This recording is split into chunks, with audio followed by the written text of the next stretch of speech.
Well, Denver's candidates for mayor face off today. Voters will decide between Mayor Michael Hancock and challenger Jamie Giellis in the upcoming runoff election. Today, both candidates showed off their support from people endorsing them. Former mayors Hickenlooper and Webb are backing Hancock. Two candidates who didn't make the runoff are backing Giellis.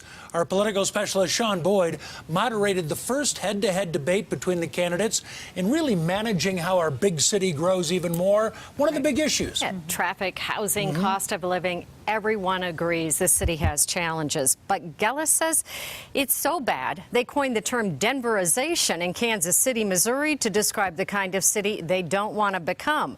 Hancock suggests Kansas City would be so lucky to be Denver. The future of the state's capital city at stake in this election. At the core of the Denver mayor's race is how to manage the city's explosive growth. The next term has got to be about balance. We thrive like no one's business. We grew like no one's business. It came too fast, and we have not been able to keep up with it.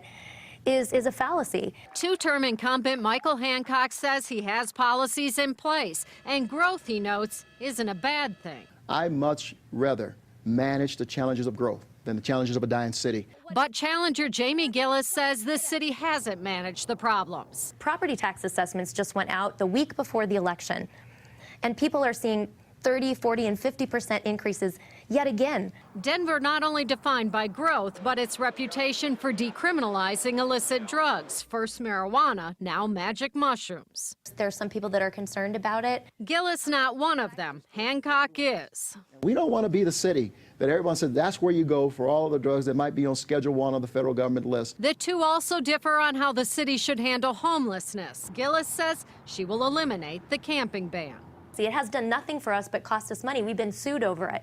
We're likely to be sued over it again. What you're going to see are campsites all over the city of Denver because you've taken away a vital tool to help move people to direct services.